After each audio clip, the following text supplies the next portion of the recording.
Hi, welcome everyone. Thank you for coming to the Latinas Inspired event hosted by the Latinas in Tech North Carolina chapter. We have an amazing session planned out for today. It's going to be crammed with great information. So we're going to go ahead and just jump in and get started. First, we'll have some introductions. You get to meet our panelists that are here today. They'll do a brief introduction and then we'll dive right into I have a couple of questions prepared for them specifically related to their roles and what they do in tech. And then we will move into kind of a group discussion and we'll leave time at the end for audience questions. And we also have some fun questions for the audience in chat as well. So pay attention to chat. You might be able to contribute a little bit of something there.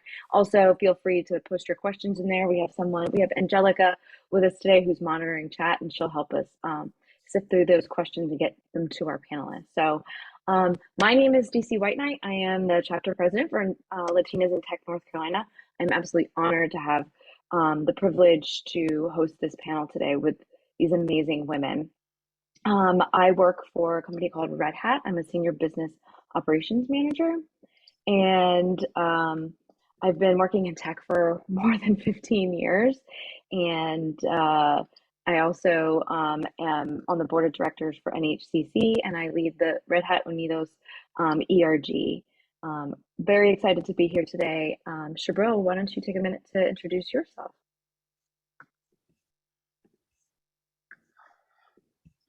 You're on mute. Okay, sorry about that. I'm Shabril Jericho. I'm a first generation Dominican. I am a data analyst for a company called Simis, and I went to James Madison University on a Bachelor in Science for Crime and Criminology. I've been a data analyst for 3 years in the field. When I'm not working, I like to have a pretty active lifestyle. I used to be a former professional athlete. I love spending time with my family, either boating, I'm currently gardening, having a plethora of different plants right now, and I love all things Marvel. So a little bit about me. Thank you. Alma? Hola, everyone. I'm really excited to be here. Hopefully you all were able to see our social media takeovers and learn a little bit about each and every one of us there. But if you haven't, I'm excited that we all get to share with you our background, get to share with you our stories and career progression overall. I'm Mexicana from Mexico City, and I work at Oracle. I am also a first generation immigrant from Mexico and moved to North Carolina when I was little and have been here for pretty much since, except for I'd like to say I did a detour in my career and moved to LA for about 4 or 5 years. And that was such an exciting part of my career journey. So I'm excited to talk to you a little bit more about what that was like and how it was with the big culture shock going from small town North Carolina to big city LA. So lots in store for this session, and I'm excited to be here and share more about my background and hopefully inspire the folks that are in attendance with us today. Thank you so much. Sadi? Let me unmute. Hi, everyone. My name is Sadi Martinez. I am also a first generation immigrant from Honduras. I arrived to the States 15 years ago, and every August I celebrate another year being here. So this year I'll be celebrating 16 years. I've lived in this country more than in my motherland at this point. I like to call myself a first generation everything since I've navigated life as a first gen high school graduate, college graduate, career focused Latina. I'm into wealth building and financial freedom journey, learning more about that myself as well, and so much more. And I'm passionate about education with a big focus on college and career readiness and professional development. They've been the main catalyst to my career and my personal definition of success. And I'm excited to be here with you all today and learn from the Latinas in the panel, and like Alma said, see if we can inspire others as well. Congratulations. I'm so excited for year 16. Thank you, Leslie. Hi, everyone. My name is Leslie Luque, and I am also Mexican. I'm first generation everything. Like Sadi said, I came from Sinaloa, Mexico with my family when I was about 5. So I've been in Charlotte my whole life, and I, went to high school here, college. I went to Johnson C. Smith University, which is a HBCU. So that was a great experience. And I've been in the tech industry for almost 7 years now. 7 years will be this summer, and I've done roles as a business analyst. I've done QA testing, and currently I'm working as a Scrum Master for Duke Energy. So I'm also a mom. So if you see me on social media, I always post about my kids. I'm very into that life right now. And I love iced coffee. I love banda music. I love country music. Bad Bunny, big fan. So yeah, if you have any questions related to career, I'm here for you. Thank you so much. I'm going to start with the first question. You can go one by one. I am curious, who has influenced or inspired you all?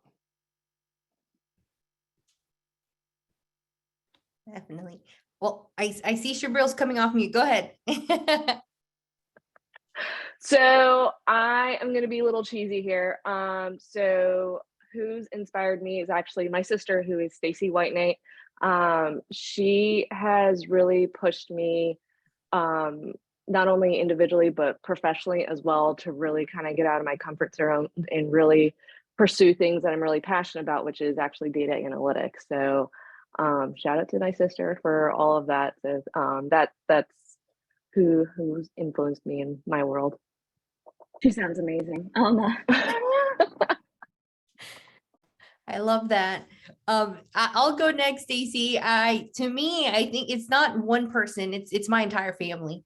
I think, like I mentioned before, I'm first generation immigrant. So my parents took that big step of bringing us to the US, starting from scratch, new life, new everything. So that in itself is a huge inspiration to me. And ultimately, it's what's continued to motivate me to what I do today and what has gotten me through college, through a lot of endless challenges. I don't want to call them struggles, challenges, that at the end of the day, I'm still going through challenges. And what keeps me motivated is, okay, we came here for a reason, for a new adventure, for a new life. Let's do it. It's not going to be easy. It's going to be hard, but we're going to get through it. And I lean on them a lot to get through these tough moments. And they are my inspiration behind everything I do. Thank you. I feel that. Sadi? For me, my biggest inspiration and motivation, and who's influenced me the most is my grandmother. They were my grandparents and my uncle were my caregivers back home in Honduras, while my parents were here working hard, like, the immigrants that come to this country. And my grandmother is a really kind, generous, resilient, smart, hardworking woman. She built a great legacy around the importance of focusing on yourself and always making sure that you're taking care of yourself, but at the same time giving back.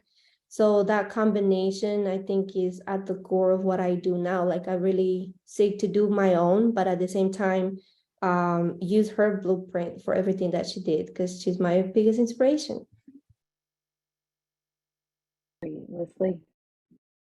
So beautiful. I would say my parents as well, like everyone mentioned, as first generation immigrant, they came to this country to give us a better life, essentially me, because I'm the oldest. So they wanted a better life for me, and that's exactly what they did. And my dad, being an immigrant, has built a couple companies from the ground up. And, he's lost the companies in the recession. He's, gotten back up, and just seeing his work ethic, his resilience has really helped, shape me who I am today.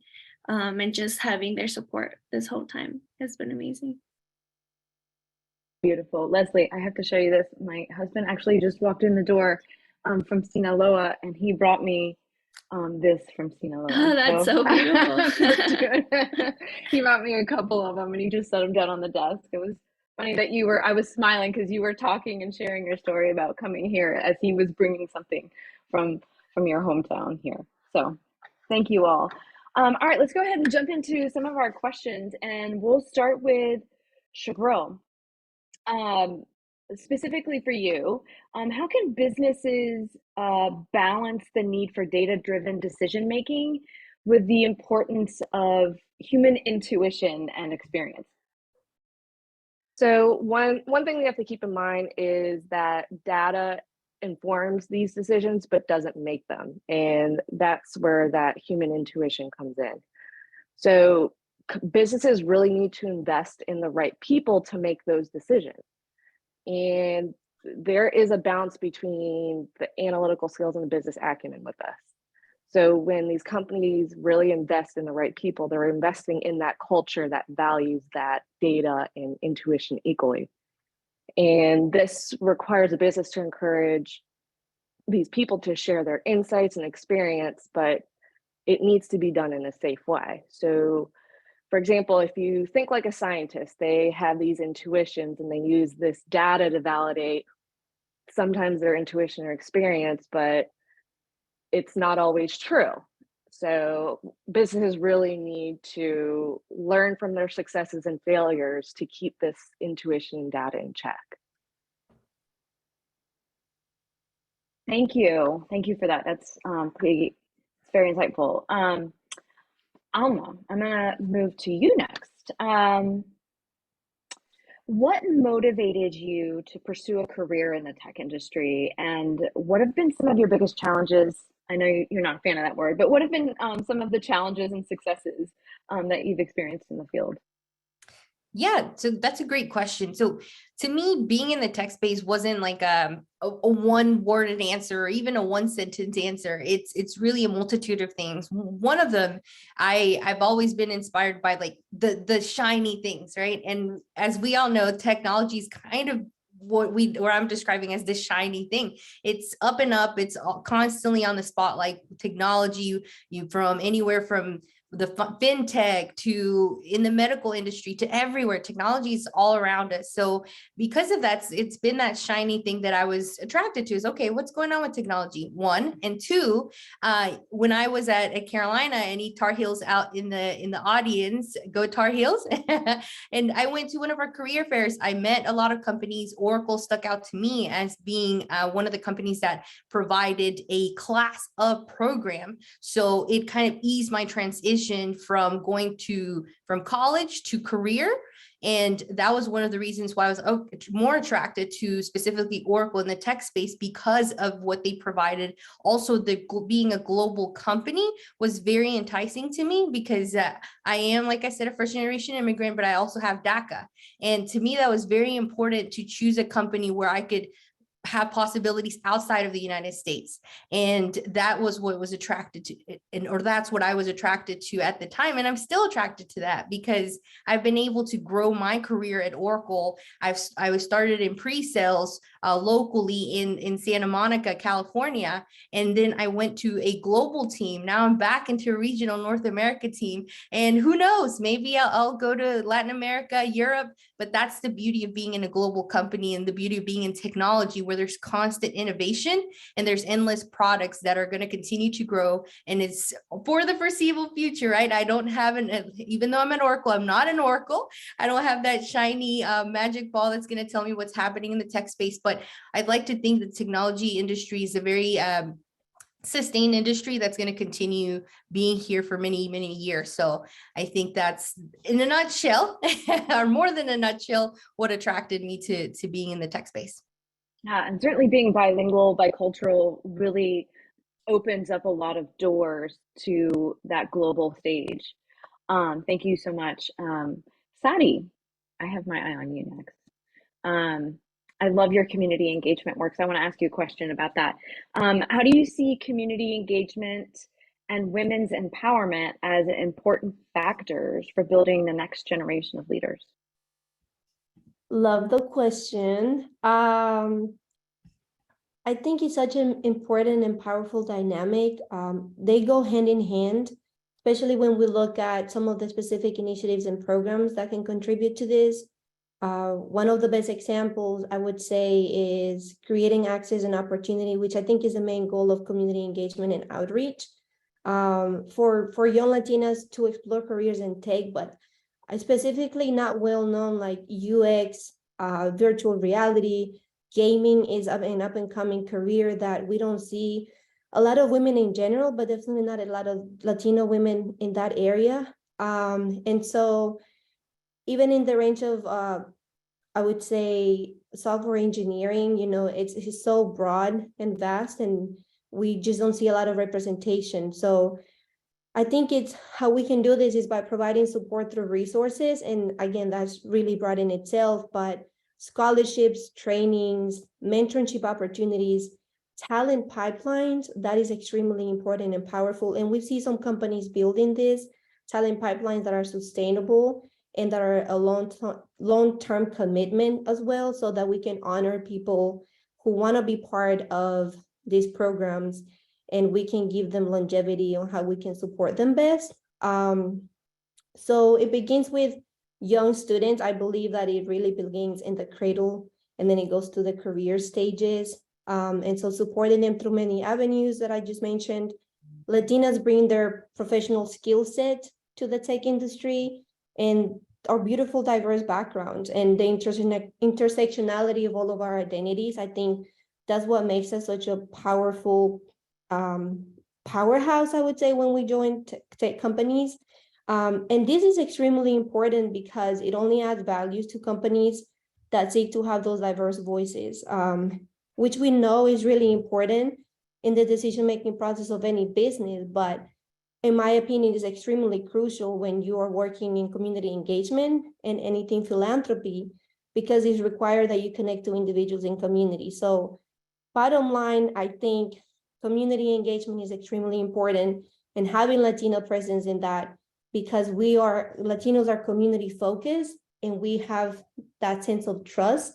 And when people come into our communities, there's nothing better than having representation come from those companies into our communities to build those programs, to lead those initiatives. So I think that's where we see the powerful dynamic of building the next generation of leaders. Yeah. And look at us up here. We're leading. Thank you, Sadi. Leslie, how has your experience growing up undocumented impacted your career? I know, you have some stuff on this too, but Leslie, I'm curious to hear your take on it and how you've navigated some of the challenges related to that.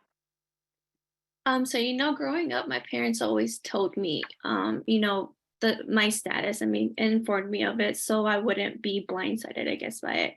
But it didn't really affect me until I reached high school when, we started talking about college and where to go. And my senior year of high school, I remember like knowing that I had all the grades. I had a great GPA. I had so many hours of community service, and I was rooting for the DREAM Act to pass in Congress so that I could, get a status with them. And it didn't pass. And I remember my heart was shattered. Like I didn't know what I was going to do. Like I felt like my world was just crumbling. And then I remember my dad just hugging me, and he was like, you know what? He was like, I'm here and I'm thriving and I'm surviving. He was like, todo se puede. We don't give up. And, there's going to be a way. And it's more so just believing that doors are going to open for you, because if you give up, you can give up and, just give up on your dreams and be like, you know what, this is it. I'm not going to do anything. But I decided to just continue researching. And so I was volunteering at a Latin community. It was the Latin American Coalition here in Charlotte. So I used to volunteer with them a lot. And then there was a teacher, I forget her name, but she was very inspiring. And she's the one that told us about Johnson C. Smith University. So we went to the school and they were giving scholarships out to undocumented students just like me. So I was able to go to school with a pot of students who shared the same status as me. And it was a very beautiful community, like you said, because we all shared the same experience, right? We were all undocumented. We were all first gen everything. We all went to HBCU, which is really, I didn't even know what HBCU was. I didn't know any about that. So going into it, just knowing that I had a STEM scholarship, and also I was thrown into technology by accident. They told me, hey, we have a lot of scholarships for STEM. Would you be willing to switch your major from finance to STEM? And I was like, sure, like anything, for the tuition money. And so yeah, it was more so just having that mindset that you don't give up, no matter what, you keep striving, you keep going for your goals. And that anything, I'm a big faith person, so putting your prayers and everything in the manos de Dios, like my mom says, and everything has turned out great. And I wish I would have had navigating the tech industry was really hard because I didn't come into it. I didn't grow up with the resources to know what kind of pathways there were for careers. I didn't want a technical, career. I wanted something non-technical. And I thought that being a business analyst was the only way. If I would have known there were other routes or someone, guiding me, mentoring me that way, I think I would have been like at a different spot right now. But because I've had to do this on my own throughout this whole time, navigating, making errors and just, getting back up and figuring out what I like, what I don't like. Now that I have that experience, I just want to be able to share it with other females or other students, getting into their careers now so that they don't make the same mistakes that I did, or that at least they have someone mentoring them along the way. I love that. And it kind of leads me, that's a great lead into the question that I have for all of you, with so many different perspectives. And I just want to throw in here an HBCU, if you're not familiar with the term, is a historically Black college or university. But my question for all of you is, how do you think these personal experience, your own personal experiences, and your identity as a Latina in tech have influenced your approach to leadership, and specifically with regards to problem solving in the workplace? Marinate. I'll start. And so I know that there's probably a lot of ground to cover, so I'll try to make my answer brief, but I think it just, and we all have something in common. We seem to have that first something, right? We're first generation, we're first this. And when you're the first, it comes with a lot of grit and a lot of determination. So when I personally approach problems at work, not necessarily like conflicts, but like work challenges, right? I tackle it from the standpoint of I have to persevere, I have to keep at it, and I have to make something happen, have to come up with a solution. So I think just because of all of our journey to getting to where we're at, and we've had to work a little harder than some, it's what keeps me with that. No, it's not a give up easily. It's a let's find a solution. So that's constantly the mentality that I have. And that comes with my background. The other thing too is, and as Leslie mentioned, I grew up with DACA as well. Well, didn't always have DACA, but I grew up with that similar background. And you always have to do your research. Like, do you want a scholarship? Oh, great. There's a commercial about McDonald's scholarship. Well, guess what? It's for US citizens only. I'm not a US citizen. So it's that constant mentality. You have to do your research. You cannot give up easily. And they tell you it's not possible. Okay, but why not? Why is it not possible? I dig deeper into just what I'm told. It's not just surface level. I try to find out more. So that's some of the ways that my background has impacted how I tackle business challenges or business problems. Thank you. Yeah, that resilience and that determination seems to be a common thread, like the dog with the bone mentality. Like you're not going to tell a Latina no. She's not just going to be like, okay, and just drop it, especially when we know that there's a tremendous business benefit. I see this across the board, with the communities that I work with and the people that I work with. It's just, even if it's a no, we will find another way. Yeah, Leslie, I'd love to hear your take on this. As a DACA recipient as well, I would love to hear your perspective. Like Alma said, I didn't always have DACA either. So thankfully, I'm at a different position now. So when I first started college, I was undocumented. Then my sophomore year, I gained DACA. So because of DACA, I was able to do jobs, like corporate America internships. And then I was able to get my full-time job. I first started at Bank of America. Now I'm at Duke Energy. And I just feel like because I'm the oldest in my family, so I'm the big sister. I feel like I've been a leader my whole life. Even I've been a leader when it comes to my parents. I used to translate things for them when I was little. I had to figure out stuff for my own. When it came to my homework, they didn't know how to help me. So I had to figure it out on my own. So that has really shaped me into being, that leadership mindset where I've never been able to ask for help from others. So I just figure it out or find a solution or research when it came to, like she said, scholarships, I searched so many scholarships high and low, and I had to apply to the ones that only required like a resume, like an essay. And then they didn't require like citizenship status or anything. So I was excluded from a lot of them, but I found a way. And, and I went to school, basically tuition free. Yeah, I graduated college free without any debt, thanks to all the scholarships that I was able to accumulate. And if it wasn't for that leadership mindset of, I'm going to get this, I'm going to get it done, it's going to happen one way or another, maybe it's not going to be the road that I first thought, but you got to pivot and make plan B, plan C, plan D, and it gets done.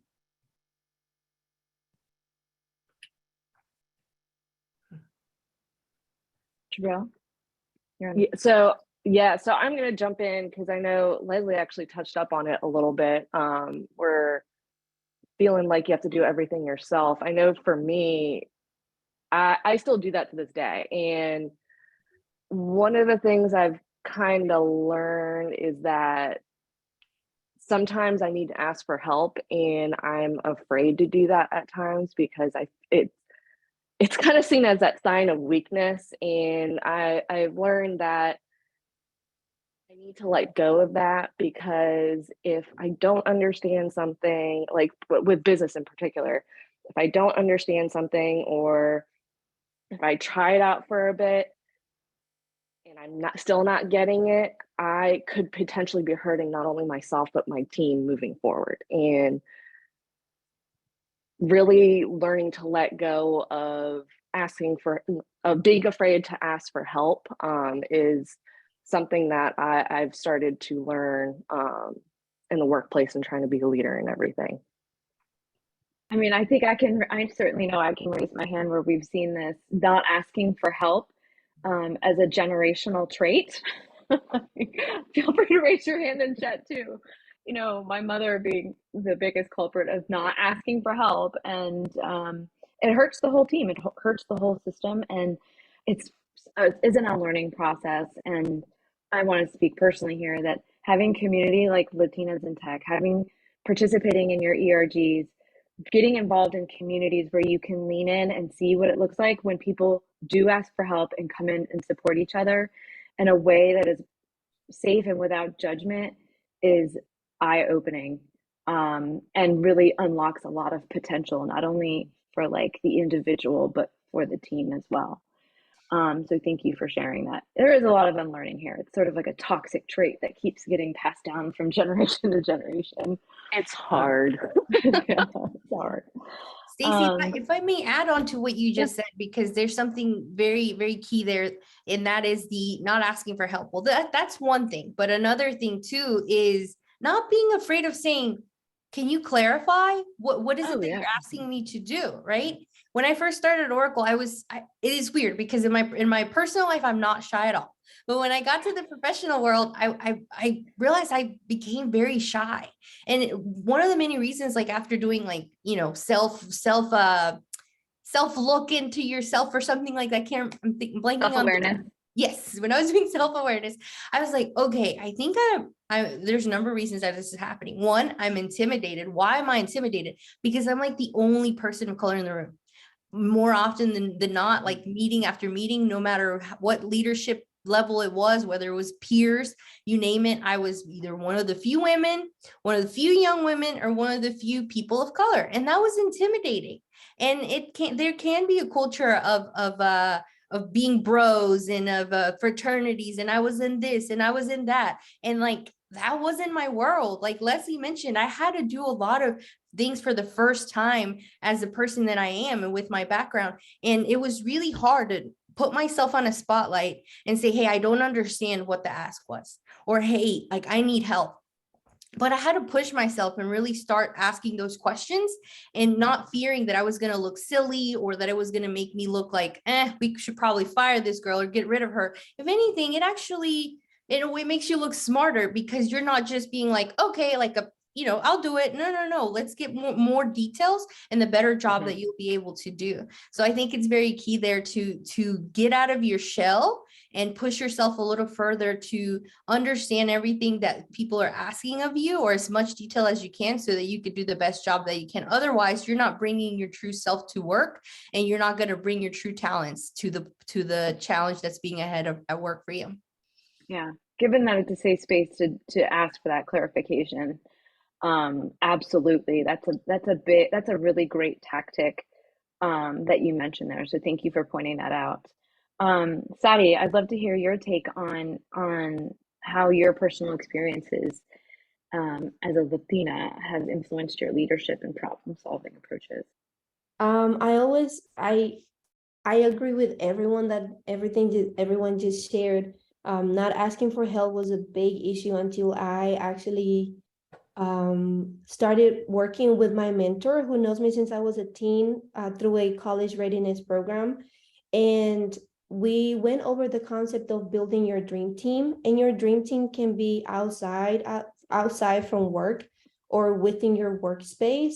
And so believing in the idea of being resourceful and resilient and building your dream team, because we really can't do it alone. I mean, burnout is real, and we're known for wanting to do great at work, do great at home, do great with family. We tend to be the lawyers, the doctors, the mentors, the counselors, everything in our families, because we know how to navigate both worlds. So I will definitely say that my personal experiences have influenced my leadership within the workplace and in my professional career in general, just from understanding that there are people out there who are more experienced and who are more, they just know more of what I'm trying to do. So asking questions, I do not shy away anymore, again, because of my mentor making me understand that LinkedIn people's inboxes, I message people, I ask for one-on-ones, I ask, sometimes it's not even about their role. I just want to know, how have you navigated life in the US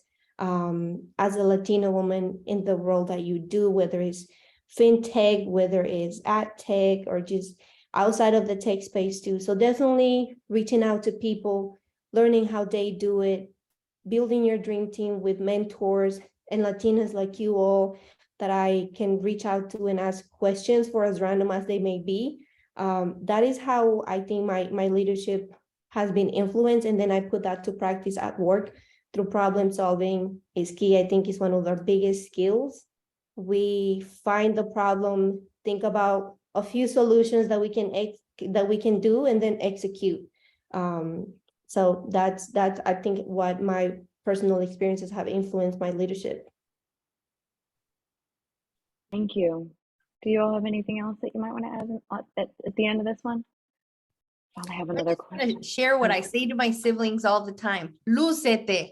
I say that all the time to my sisters. If you feel like you want to do something at work, lucete, and don't be afraid to shine that spotlight on yourself. Speak up, ask questions, clarifications, you name it. You be who you want to be, because at the end of the day, if you're not bringing your authentic self to work, you're not going to produce the talent that you know you have.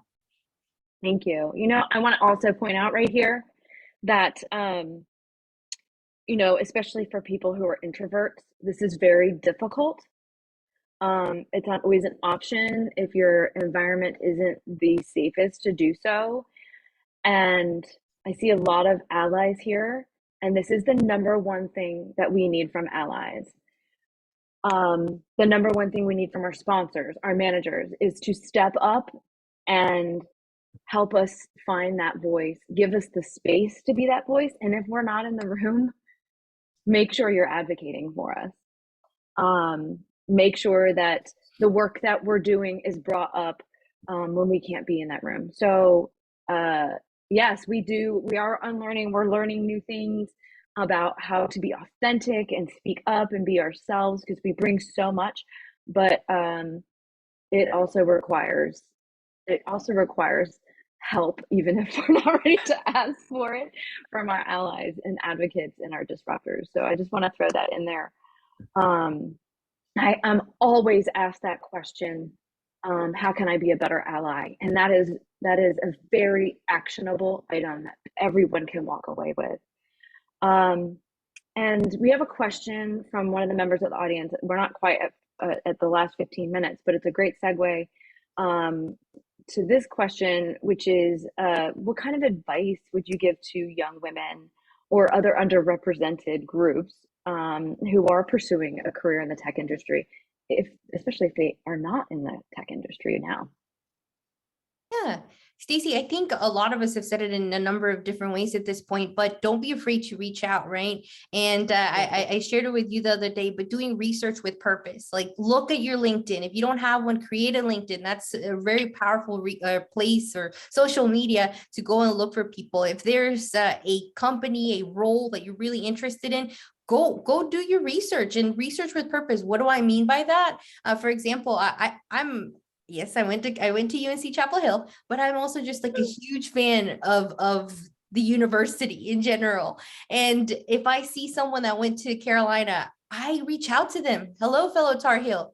And if I see somebody that's a young Latina that wants to reach out to me, I'm like, I mean, I probably should do it because not everybody has like a traditional Latino name. But if I see like Flores or Angelica Orellana, right? Like those things catch my eye. But I'm not the only one that works that way. Like everyone works that way. There's certain things that you can research on someone's profile that they are clearly saying, hey, I love this. This is me. This is what I like. So point that out when you reach out next time. If you see someone enjoys volunteering, I don't know, figure out a way to segue that into your outreach, especially if it's a cold outreach, someone that you don't know, or look to see if there's someone that maybe knows a person you want to get connected to and see if they can somehow introduce you, get a warm introduction rather just coldly and blindly reaching out. So that's what I mean by reaching out with a purpose. Be more strategic about how and who you want to reach out to. Love that. Hold up. I love that because that's a great plug into our next event, which is in May, which will be in Charlotte. We haven't announced this yet, but I'm going to just say it here. In Charlotte, we're going to be doing an event really around networking in person, which has become like almost like a brand new thing since we're coming out of this lockdown pandemic environment where we're going back into in-person conferences, in-person networking, and we need to build up those skills again. So keep an eye out for that event coming in May, May 11th in Charlotte. Sorry, Shabril, I did cut you off there because I thought that was a perfect little plug for our next event. So go ahead. No, I mean, what I'm about to say is about to plug all of this in. No, I'm gonna really hit on it is the fact that you really need to find your community and really lean into the community. I mean, ever since I joined Latinas in Tech,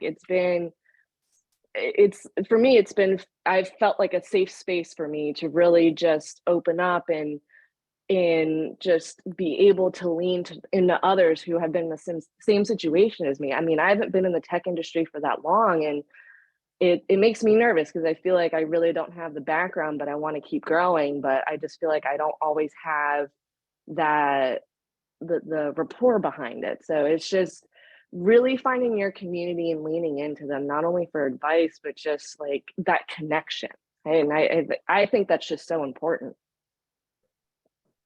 I wanna second that. I know we're kind of hitting like the last 15 minutes, but I have found when doing my career search for the past few years, I have found a lot of the talent acquisition people and recruiters and everyone that I've connected with through the Latinas in Tech site, and other Latinas who work in tech, who are members, who have their profile out there. I find them on LinkedIn and say, hey, found you through the Latinas in Tech community. Can we chat? And that's how I have friends and mentors, unofficial mentors all the way in the West Coast who eventually will meet each other in person. But we've met through LinkedIn, through chats, through like virtual check-ins from time to time. And so that's what I'm huge on community because it has had such a great impact in my life. And it's helped my career grow. So I wanted to plug that in. It's really important. And don't be afraid if you get no's or no responses. Keep going because that's happened to me and I'm like, no me quiso hablar. But if I just go and like feel bad that no me quisieron hablar, I'm not going to go and reach out to the next person. The next person might be that yes. And what we say in sales is each no gets you one step closer to a yes. So celebrate the no's because you're one step closer to that yes. Hey everyone, I'm gonna just cut in and start the Q&A. I do have a question from earlier. It's from Vanessa Missa, and she is asking, what advice do you have for those that have been impacted by the tech layoffs? Who wants to go first? I'll say. I think what Alma said, I think what Alma just said is really it. Like, you just keep going, lean into that community, lean into this community, lean into wherever you feel like you connect and feel safest, and ask questions, connect with people. You just never know which person, which interaction is going to be the door that opens for you, or where that door may lead to another, right? I think that what Alma just said is great advice. And that is, it's a very hard, like I've been laid off twice before. It's very, very hard. And it's sometimes hard to keep your head lifted, but honestly, community is a great place to find a sense of belonging and also find purpose in your actions. Okay. We also have another question from Edgar Goya. He says, how can I influence more Latinas into STEM? As an ally from another side, I know as a male-dominated realm, but I want to be able to help more. Dottie, do you have you kind of gave a head nod. I wish I had like a step system, but I will say it really starts by conversations. I love male allies in the workplace or just in general in the tech space who engage in conversations and create that safe space, that like emotional safe space, because it is a very emotional experience to not know if someone can support you or not just by being there for you and utilizing their resources and their platform to either give you a referral, right? Like I'm all about referrals because it really does make an impact. We're trying to get more Latinas in tech, and employment opportunities are kind of like the safe way into that. So it starts by having those conversations and asking, what is it that you need from me that I can better prepare myself for when we have our check-ins or when we have our meetings? So that way I can give you the resources you need, right? Because I don't know what you may need better than you know yourself and what your needs are. And then preparing yourself, coming and honoring that time when you talk to people, connecting them to other people. You may not have the answers to their questions, but saying, hey, someone just recently did this. Rafa just recently did this. He connected me with somebody else who was looking to understand more about community engagement and ESG, and say, hey, connecting the both of you so you can check in with one another and learn more about what ESG is. And then we had the conversation one-on-one. So it's really small steps like that that helps people understand that allyship is important and that we do have support out there.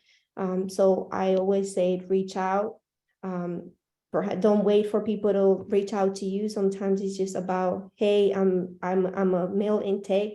I work for this company. We have this program. We have this talent pipeline right now, or we have these internships are so important, especially for our young professionals.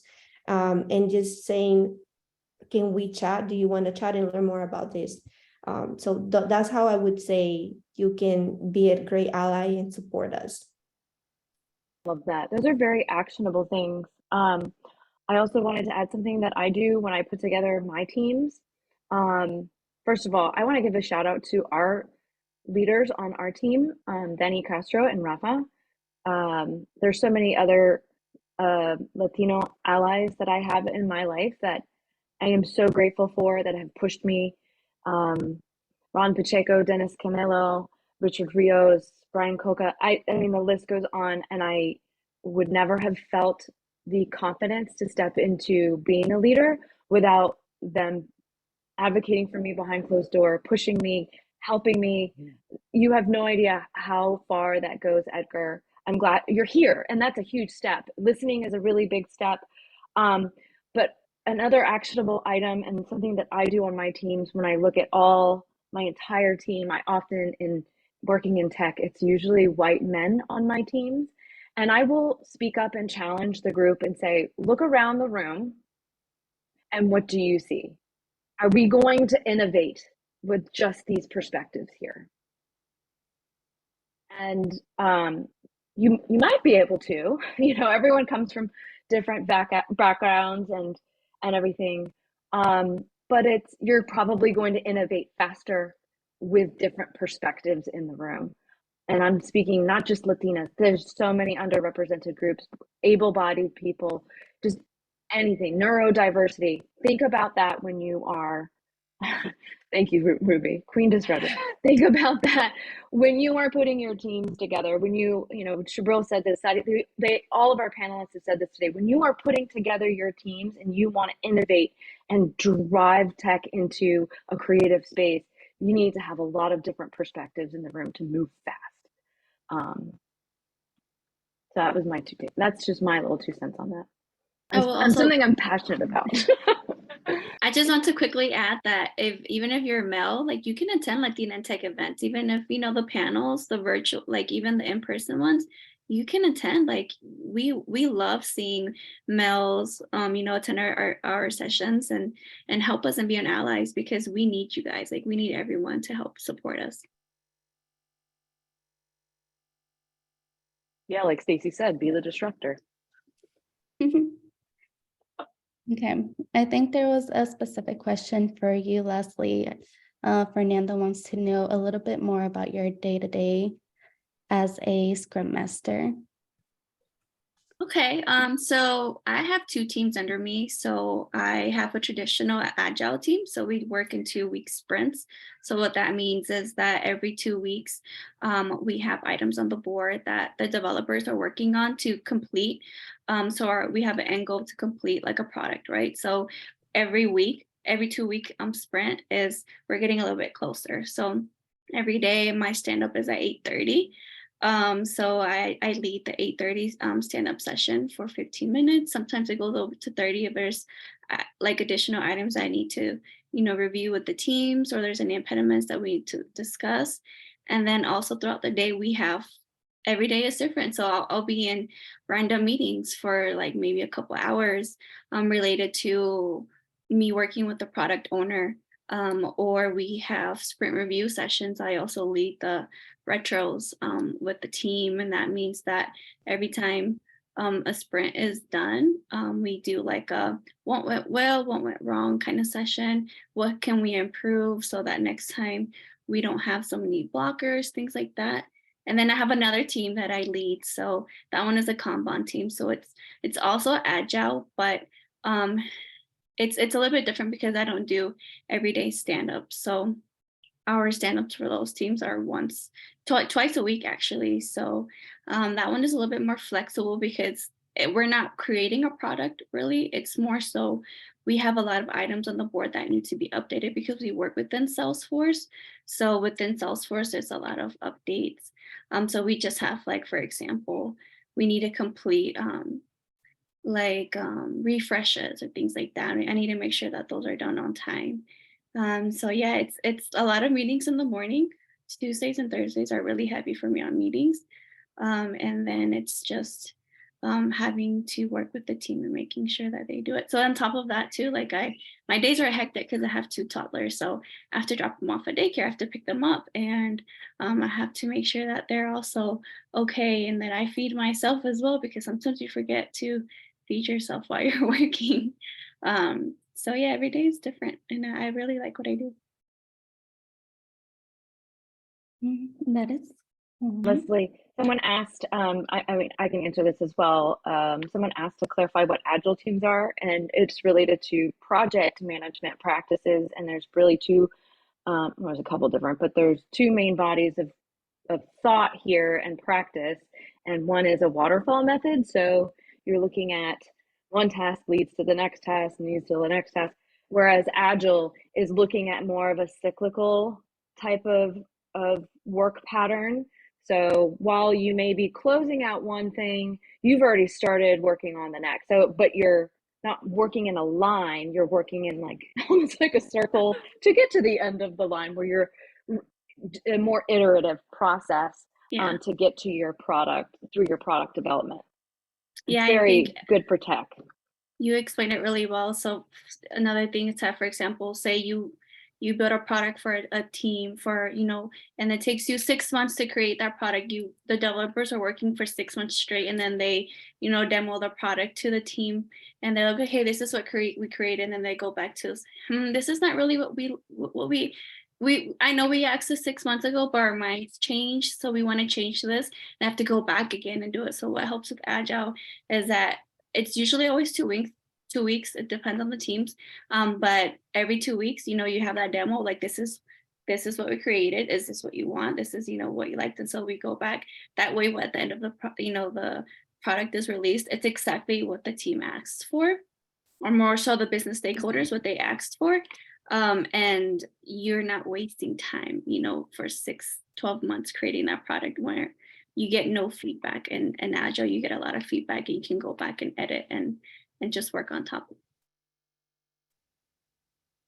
I'm glad that question came up, because I just want to throw in here, that is a really great area, multiple disciplinary area. If you are not in tech and you're curious about, and you're not that techie, because I'm not that techie. I've done things, here and there, but it's a really great area to learn and get certified in. If you're interested in working for tech, I just posted a link to PMI.org, which is a pretty well-recognized body. The other one is Black Belt, becoming a Six Sigma as well. So maybe we can have another, actually, I think that's one of the things that we had talked about as a chapter, is having an event on project management, program management, change management, and all those type of things that we see very often in a more business side of a tech business that's required.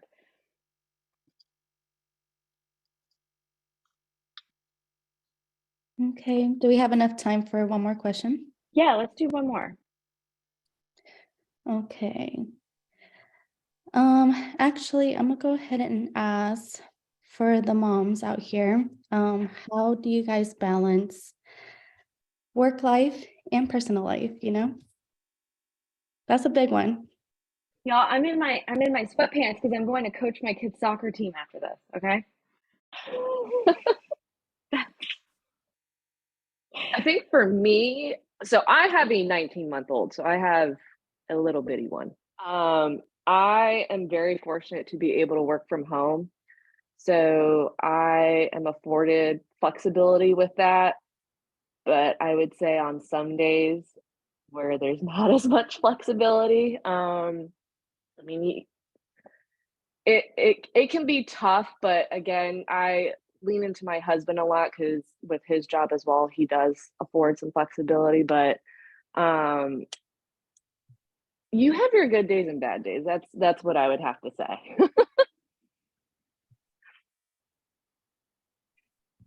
I would say that I'm a single mom. I was married, but now I'm going through divorce, and my kid's dad isn't in the picture because for the situation, he's not able to be here for the moment. But I do everything alone, and my mom has been here to help me a lot. But my kids are 2 and 3 years old, so even though she helps me throughout the day a little bit when she can, it's not every day. I do take them to daycare and everything by myself. Like, I make sure their lunch is packed. I make sure. So I just have to wake up early and make sure that every day is planned and stick to my schedule, because if not, everything goes off whack, so everything goes off balanced, and really just relying on my family members for the support, because it's really hard.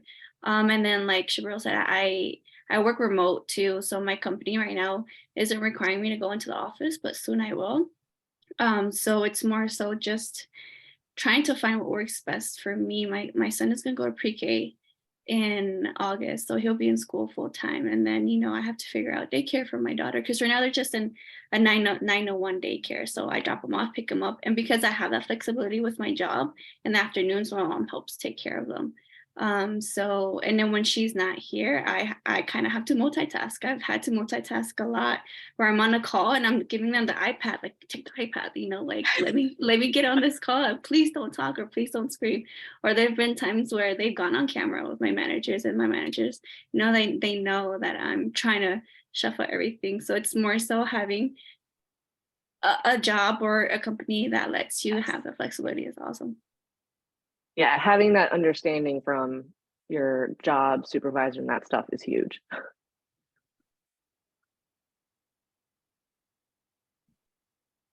I mean, I know we're in the time crunch, but I second everything that was said. I have a great support system, but I always say that I've created this beautiful love triangle between my responsibilities, which is my family, that includes my kids, my spouse, and everything that I need to handle at home. And then my career is extremely important for me because in the most upfront way, I did not go to college and struggle and burn my neurons, for nothing. So I'm invested in it. And then at the top, it's just like my well-being and self-care as much as possible as I can practice that. Some days it's doable, some days it's not. But just keeping those three priorities on like a rotation, and sometimes one is at the top, the other one is at the top, and the other ones take, second, third place. But leaning into that support system, like my friends, helping out sometimes when I can't do daycare pickup, family members helping with that as well. But just understanding, someone told me the other day, you can do everything, you just can't do it all within the same season of life.